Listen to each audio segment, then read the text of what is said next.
A paz do Senhor, amém? Que todos possam ter tido um dia abençoado na presença do nosso Senhor Jesus Cristo. Lembrando que sempre quando a gente coloca o Senhor Jesus Cristo na nossa vida, né? E a gente, automaticamente, a gente começa a ter uma vida melhor, né? Quando a gente coloca Jesus como centro da nossa vida, a gente tem mais esperança. Amém? Então, que nós possamos colocar sempre Jesus Cristo na frente de todas as coisas que nós vamos fazer. Amém? Hoje, eu quero trazer uma palavra aqui para os irmãos. Confesso assim que até antes de ontem eu estava mais ou menos sem palavra, até ontem, né? Para te falar a verdade. E aí ontem aconteceu algumas coisas, teve algum acontecimento aqui em casa, e depois teve um outro acontecimento em que eu assisti na televisão. E aí hoje, a hora que eu estava fazendo meu devocional, tendo meu momento com o Senhor, o Senhor tocou muito forte no meu coração para mim poder estar falando. Na realidade não foi nem tanto um devocional, né? Foi depois quando eu estava andando mesmo pela rua, porque eu tava, hoje é o meu dia, né, de olhar minha avó, e eu tava andando pela rua e orando, e o Senhor começou a falar comigo, é isso que você vai pregar. E aí eu comecei assim, tá, eu vou pregar isso, mas que versículo, o que eu vou, embasado em quê, o que eu vou contar isso, mas o que eu vou falar da Bíblia, o que é o versículo, porque eu sempre gosto, né, de estar lendo um versículo, de estar embasado, lógico, na Bíblia. E aí eu, aqui em casa, na hora que eu estava começando a fazer o almoço, meu esposo falou esse versículo, que o versículo em si, ele não é assim, né, eu até vou ler ele aqui, que quem já não ouviu essa frase, né, quando a vida, aonde há vida, há esperança, né? Enquanto se tem vida, tem esperança. Isso aí todo mundo já ouviu falar isso, né? E quem disse que eu lembrava disso, né? Não passava minha... Quando meu esposo falou isso, eu falei assim, isso aí é um versículo bíblico, não é? E aí bateu, aí se encaixou. Na hora o senhor falou, é esse versículo. E aí vai encaixar direitinho no que eu quero falar para os irmãos. Eu vou ler aqui aonde que fala o versículo ele não fala assim, né? Quando a vida, assim, aonde há vida, há esperança, mas ele fala basado, tem esse versículo, tá? Que é lá em Eclesiastes 9, versículo 4, que fala assim, ó, para aquele que está entre os vivos, aí ó, há esperança, porque mais vale um cão vivo do que um leão morto. Amém? Então eu quero ficar com essa parte A aqui do versículo que fala, para aquele que está entre os vivos, ou seja, para aquele que está vivo, tem vida, né? Há esperança. Então, vocês vão entender por que desse versículo. Amém? Ontem, irmãos, aconteceu um fato aqui em casa e que, assim, desde semana passada, domingo passado, eu comecei a ter problema aqui com a minha máquina de lavar. E começou a dar problema, ela não queria bater. E vocês sabem, como nós mulheres, quem tem máquina aí sabe, né, gente, que é complicado uma dona de casa ficar sem máquina, porque, gente, como que a gente vai fazer? Lavar roupa na mão, antigamente, mas as mulheres não lavavam roupa antigamente na mão? Lavava, mas hoje em dia a gente tem a máquina, a gente tem o recurso, né, então hoje em dia ninguém quer ficar sem a máquina, né, principalmente as mulheres. E aí eu me vi sem a máquina, gente, eu comecei a ficar desesperada, porque eu tinha roupa pra bater, e tava com muita roupa, não muito, assim, exorbitante, mas um pouco lá, e comecei a ficar desesperada. E tá. E aí eu peguei, chamei para o conserto, tal, pegou, deu orçamento, tal, consertou a máquina. Afinal, a máquina chegou aqui na minha casa quinta-feira. E quando ela chegou aqui em casa, ela começou com alguns probleminhas, mas eu não falo que é problema, gente, lá que eles não arrumaram direito, não foi isso. Isso aí, igual o moço estava explicando para mim, isso aí são testes, acontece, às vezes ele faz um teste lá na oficina, funciona, chega na casa do cliente, infelizmente às vezes não funciona, então ele tem que fazer alguns ajustes, isso é normal, né? Só que pra gente que não entende, nós que somos leigas, né, no assunto, por exemplo, não entende nada do serviço da outra pessoa, a gente às vezes começa a afobar, né? E aí chegou aqui, aí deu um probleminha X, aí eu peguei e mandei mensagem para ele, aí ele pegou, veio, olhou aquele problema, aí quando veio deu um outro probleminha, aí quando vi pela terceira vez que eu conversei com ele, eu já comecei, eu comecei assim, né, me exaltar, fiquei nervosa. Por quê? Porque aí começou, a máquina começou a transbordar e eu comecei a ficar nervosa. Só que era coisa simples, gente. Só que como eu não entendo, a gente não entende, a gente que é leigo no assunto, a gente desespera. E quando eu vi assim a minha máquina transbordando, aquele rolo, aquela anarquia, eu comecei a chorar e comecei a ficar desesperada, sabe? E eu não sabia se eu chorava, se eu ligava pro homem, se eu mandava mensagem. E aí é o que eu falo, né? Às vezes a gente faz as coisas na hora do nervoso, né? Que a gente não pode fazer. E eu peguei o celular e mandei a mensagem para ele. Não que eu tivesse errada, não, mas às vezes a gente está muito alterada, a gente tem que esperar a gente acalmar primeiro, né? E eu ainda tenho assim que trabalhar isso em mim, que eu sou muito assim, às vezes ansiosa, nervosa, às vezes eu olho a situação, eu só vejo aquele momento, eu só vejo o erro ali e eu penso que nada mais vai dar certo, sabe? E não é assim as coisas, né? A gente tem, tudo tem jeito, né? Só não tem jeito para a morte. E aí, porque eu também tinha pagado um valor alto, tinha pagado quase R$ 600 na máquina, né? E eu comecei a ficar desesperada. Aí peguei e mandei a mensagem, tal, aí pegou, veio, arrumou a máquina. Só que eu já tava com alguns projetos de eu fazer nesse dia.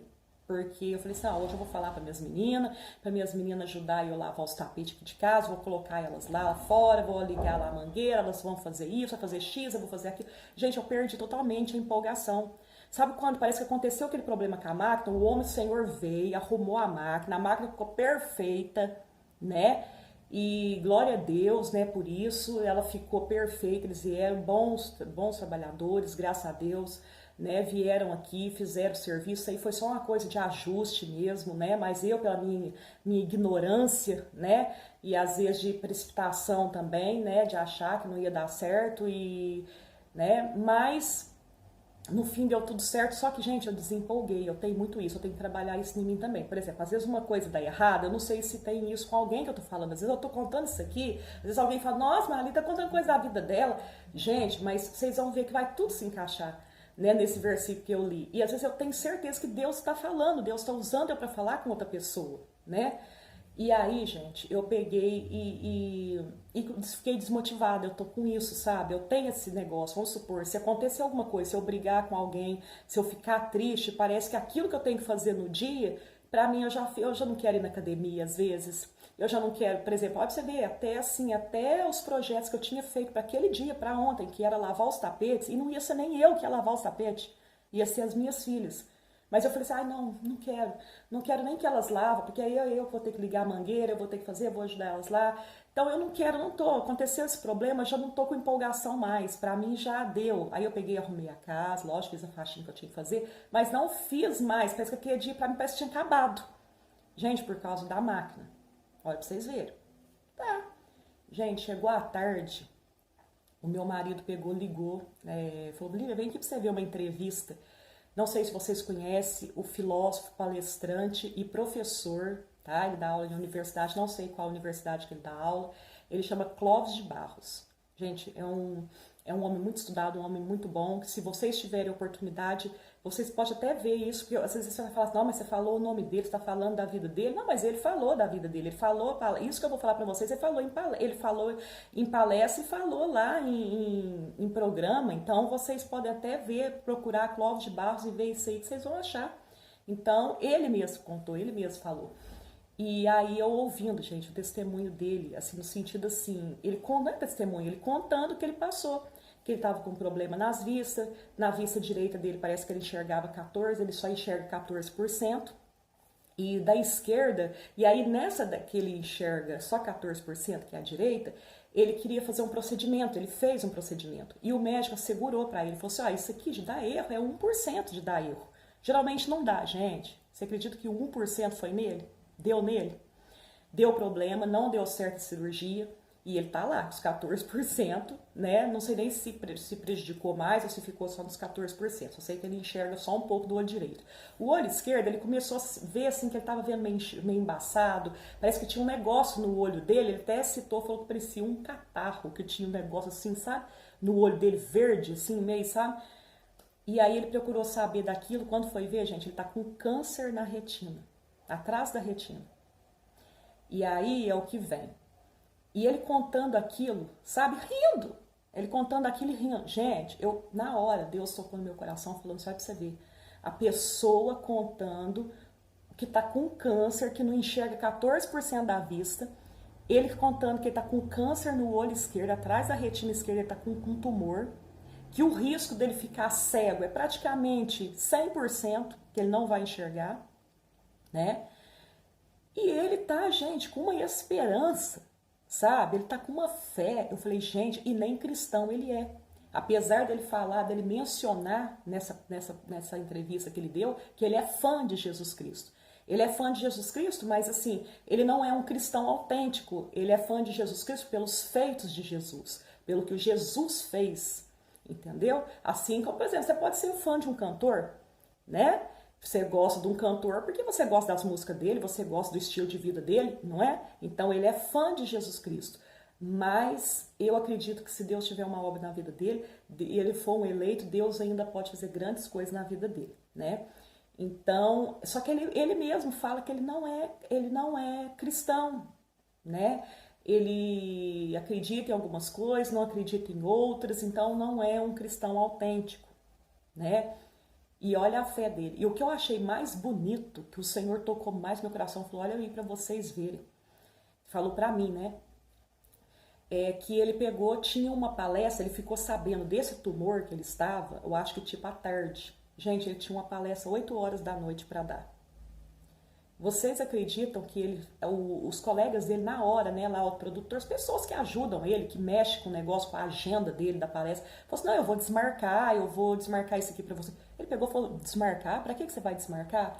Se você desmarcar isso daí, como que eu vou fazer para ter dinheiro para te pagar depois? Você é um pai de família também, sabe? E eu preciso do meu salário. Ele falou assim, não, vocês não vão desmarcar nada, eu vou fazer essa palestra, assim, aí ele falou assim, então eu vou desmarcar algumas das suas agendas que você tá marcando. Ele falou, não vai desmarcar nada, você vai desmarcar por causa desse diagnóstico meu? Não, eu vou continuar. E aí é onde que o Senhor tocou no meu coração, falando assim, olha aí para você ver, você desanimada, querendo acabar, desanimada, não realizou o que você queria realizar ontem, não que os tapetes, gente, se não lavar os tapetes vai morrer, não é isso. Mas era que era um plano meu. Então na hora Jesus falou assim pra mim, assim, Deus falou pra mim assim, ó, você largou de lavar tapete, de fazer as coisas, ficou cabisbaixa aí por causa de uma máquina de lavar que já até arrumou. E mesmo que não tivesse arrumado, isso aí é um problema mais besta do mundo, se for ver, né? Baseado no que esse homem está passando e ele está dando palestra, ele está seguindo. E se fosse você que tivesse com isso? Imagina. Não, eu fiquei imaginando se fosse eu que tivesse esse diagnóstico. Porque eu, por causa da máquina de lavar, eu já estava desanimando, né? E quando às vezes eu brigo com alguém aqui em casa, às vezes acontece alguma coisa, eu fico cabisbaixa, eu não vou na ginástica, eu não faço coisa. Gente, nós precisamos parar com isso. Nós precisamos, e eu também estou inclusa, eu sou a primeira, por isso que eu estou contando aqui o meu testemunho, não me envergonhe de contar, entendeu? Porque eu sou uma pecadora, eu tenho defeitos, eu peco e tenho defeitos assim como vocês, entendeu? E olha para você ver, aí só que até então, ontem o Senhor não tinha falado para me pregar isso, para me falar sobre isso. Isso foi na hora que eu estava indo para a casa da minha avó, entendeu? Que o Senhor falou, é nisso que você vai falar. E o versículo foi falado, Deus usou o meu esposo para falar do versículo. E é na onde que encaixa aqui, ó. Gente, enquanto a gente está vivo, enquanto tem vida, há esperança. O meu marido falou esse versículo baseado, sabe em quê? Porque ele quer fazer uma outra faculdade. Ele falou assim, ó, se eu passar num dado concurso aí, que ele quer fazer, ele falou assim, eu vou fazer uma outra faculdade. Porque enquanto há vida, há esperança. Gente, eu até emociono, porque na hora, o Senhor falou para mim, é esse versículo, sabe? Então, nós precisamos parar, sabe? Nós precisamos ter mais fé, nós precisamos ter mais esperança, sabe? E largar com tanta futilidade às vezes, sabe? E eu falo por mim, porque, gente, uma máquina de lavar perto de um homem que não é nem cristão. Gente, às vezes os cristãos, os que não é cristão, dão testemunho melhor do que os cristãos. É uma vergonha, isso aí é uma vergonha para nós, sabe? Porque nós cristãos, nós sabemos que nós temos um Deus vivo, que a Bíblia fala que é um Deus vivo e é um Deus que nos ajuda, que é um Deus que está conosco, ele afirma que está conosco. Até a consumação dos séculos, ele vai estar conosco. O Espírito Santo está aqui para nos consolar. Ele está aqui conosco. E um que não é nem cristão tem mais fé do que a gente. Gente, era pra gente ter vergonha. Era vergonha isso, sabe? Eu fiquei com vergonha de ver ele naquela fé e eu por causa da máquina. De lavar, já não querendo lavar tapete, já querendo, pra mim, já desempolguei até de limpar a casa. Mas limpei porque eu também não vou deixar suja, porque eu não gosto, não odeio casa suja. Então eu não vou deixar a casa suja, mas não limpei com aquela empolgação e não fiz duas coisas que eu tinha que fazer. Por quê? Porque eu fiquei cabisbaixo por causa da máquina, sendo que o homem veio aqui, ainda ajeitou a máquina, arrumou a máquina. Então vamos ter mais fé, vamos ter mais esperança. Vocês me perdoem por eu ter emocionado, porque tem certas palavras, quando Deus, eu sinto Deus, assim, Jesus, eu assim, sabe, emociono, né? Então, assim, ó, eu falo pra vocês, eu vou terminar aqui, porque já tá quase 16 minutos, mas aonde há vida, né, há esperança, né? A gente tem que ter esperança, fé, que enquanto nós estamos vivos, a gente pode fazer, né, as coisas. Ele falou, eu não vou deixar de fazer as coisas porque eu tô com um tumor, não. Ele falou assim, ó, eu sou um palestrante, eu uso a minha boca, eu não uso meu olho para falar. Olha para vocês verem. Então pesquise sobre o Clóvis de Barros, sobre esse testemunho dele do câncer, dele contando, que vocês vão se emocionar, vocês vão ver. Deus vai falar com vocês, apesar que ele não é um cristão autêntico, mas Deus vai falar com vocês, amém? Porque Deus usa de certas pessoas para poder falar com a gente, amém? Que Deus possa ter falado poderosamente ao coração de cada um de vocês.